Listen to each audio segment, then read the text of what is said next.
బాబాయిని చంపి పక్క వాళ్ళని నెట్టాడంటే చంపించాడు.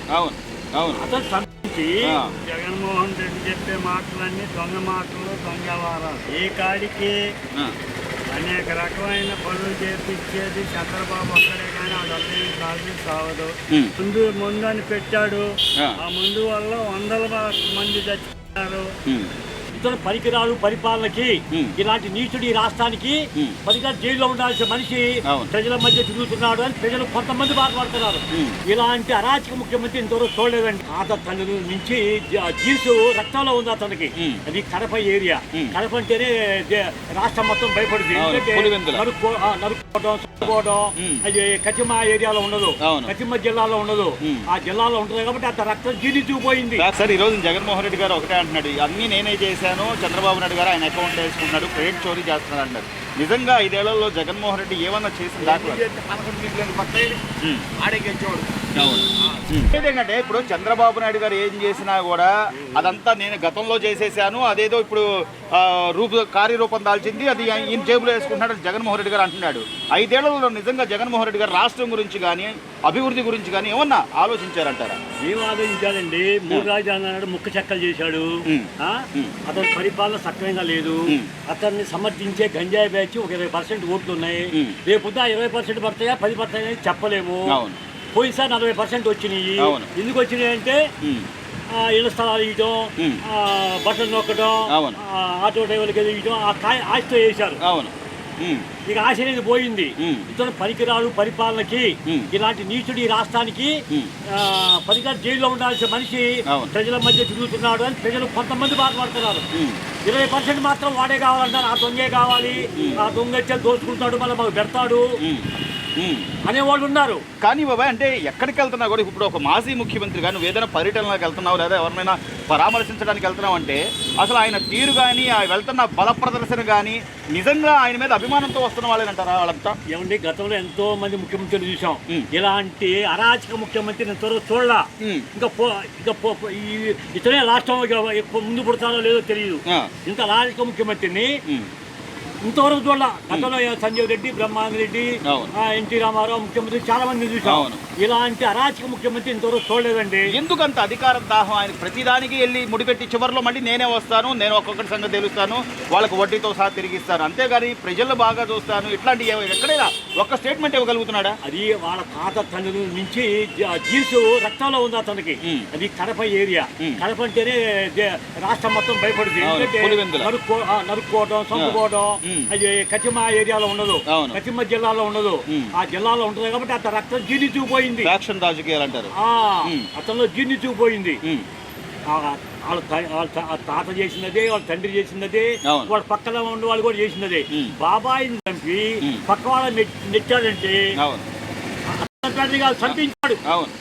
అతను చంపించి నారావారి రక్త చరిత్ర ఏదో రకరకాలుగా పక్క వాళ్ళ మీద నెట్టి పక్క వాళ్ళ మీద బుర్ర చల్లి నేను మంచివాడిని అనిపించుకోవాలని చూశాడు.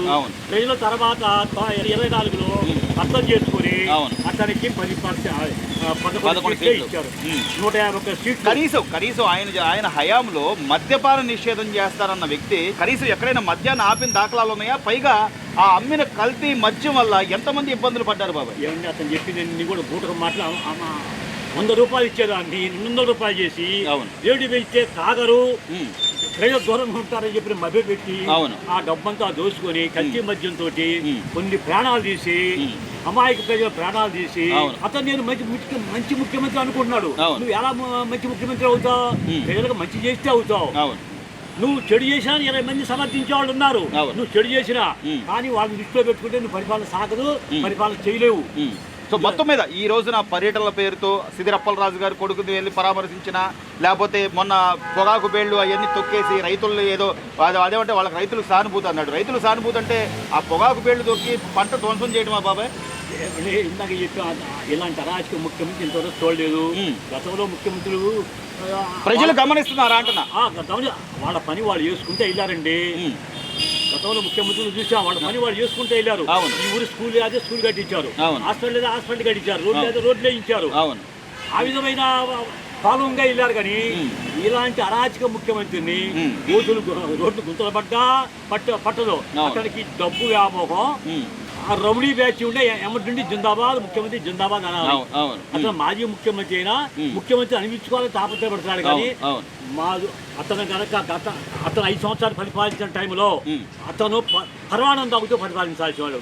అంటే కక్షా కార్పణ్యాలు లేకుండా నీ పరిపాలన ఏదో చక్కగా చేసుకున్నట్టయితే నీ కోరిక నెరవేరేది. మళ్ళా ముఖ్యమంత్రి 30 సంవత్సరాలు ముఖ్యమంత్రి నువ్వే, కానీ పోగొట్టుకున్నావు నువ్వు. నీ అరాచకం వల్ల ప్రజలు చేదరించుకున్నారు, చీకొట్టారు. నువ్వు రోజు అంటే పరవాడం అంటే దాని అర్థం ఏంటంటే సుఖంగా ఎదుట వాళ్ళతోటి నీకు అనవసరం. నీకు కథ లేకుండా నువ్వు గత సక్రంగా పరిపాలించినట్టయితే, సక్రంగా అంటే నువ్వు కక్ష లేకుండా గతంలో ముఖ్యమంత్రి అభివృద్ధి కార్యక్రమాలు కొనసాగిస్తూ ఉంటే ఆ రోజున కనీసం అన్నా క్యాంటీన్లను కూడా కొనసాగించకుండా అదేమంటే అమరావతి ఇక్కడ కాదు 3 రాజధానులని ఎంత ఇబ్బందులు పెట్టాడు. ఇవన్నీ ప్రజలు గమనిస్తున్నారా లేదా బాబాయ్? గమనించబట్టి అతను కూడా అతి కష్టం మీద గెలుస్తాడు. గెలవడం కూడా కష్టం, గెలిచినా అతి కష్టం మీద గెలుస్తాడు. అంతే అంతే. మరి నేను ఇంకా వస్తాను, వచ్చాక ఒక్కొక్కటి సంగతి తెలుస్తుంది. అదేమంటే ఇప్పుడు ఈ రోజున విద్యాశాఖ మంత్రిగా నారా లోకేష్ గారు ఇన్ని పోస్టులు 16,000 పైకి పోస్టులు ఆయన ఉద్యోగాలు ఇప్పించాడు. ఆయన ఏదో పోర్టులు అమ్ముకున్నాడని ఆయన అరెస్ట్ చేయాలని నారా లోకేష్ గారు పనితీరు ఎలా ఉంది బాబాయ్? ఏమైంది ఎట్టుందంటే ఇప్పుడు కూటమి ప్రభుత్వానికి వంక పెట్టాల్సిన ఏమీ లేదండి. ఆ 20% ఉండే మంచి చేసినా చెడు అనేవాళ్ళు ఉన్నారు. ఆ 20% ఆ 20% ఎప్పుడు ఎంతమంది నువ్వు రోజు పరవాణం స్థాపించినా అది చేదుగా ఉందంటారు. పరవాణం తీపిగా ఉంటుంది, బెల్లం వేసి కాసే తీపిగా ఉంటుంది, కానీ చేదుగా ఎట్టుంటది? ఆ 20 మందికి ఎప్పుడూ చేదుగానే ఉంటుంది. వీళ్ళు ఎంత మంచి చేసినా. ప్రజలైతే అమాయకంగా లేరంటారు. లేదు, ప్రజలు చాలా తెలియగలవాళ్ళు. సార్, ఈరోజు జగన్మోహన్ రెడ్డి గారు ఒకటే అంటున్నాడు, అన్నీ నేనే చేశాను, చంద్రబాబు నాయుడు గారు ఆయన అకౌంట్లో వేసుకుంటున్నాడు, క్రెడిట్ చోరీ చేస్తున్నాడు అన్నారు. నిజంగా 5 ఏళ్లలో జగన్మోహన్ రెడ్డి ఏమన్నా చేసిన దాఖలు? మరి ఎవరు నమ్మిద్దామని, లేకపోతే ఎట్లా నమ్మిద్దామని తెలుసు. ఎప్పుడు సరిపోయింది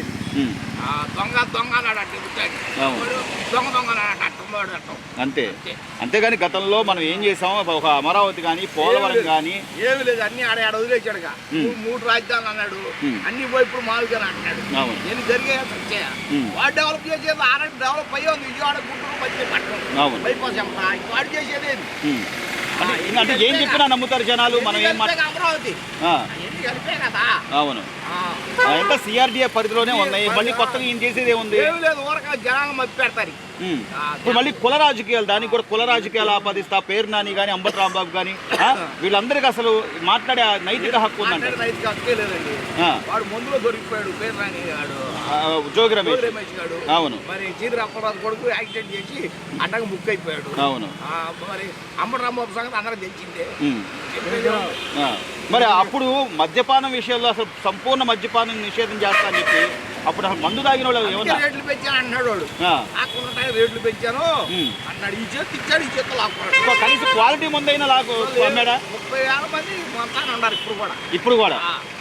మరి అట్లాంటి వాడు ఏం చేయాలి బాబాయ్? అసలు నేను ముందే లేకుండా చేస్తా అన్నాడు. చాలా మంది ప్రాణాలు పోయినాయి. మీరు అన్నట్టు ఇప్పటికీ కిడ్నీలు బాధితులు 30,000 మంది ఉన్నారు. అయినా మళ్ళీ మేమే మంచి చేశాను, నాకే మళ్ళీ ఓట్లేస్తారు. మళ్ళీ జనాలు నాకే ఓట్లేస్తారు. అంత సినిమా లేదు, ఉంటే మొన్న గెలిచేవాడు. మరి జనాలు వస్తున్నారన్నారు బాగా, డబ్బు ఇస్తారు.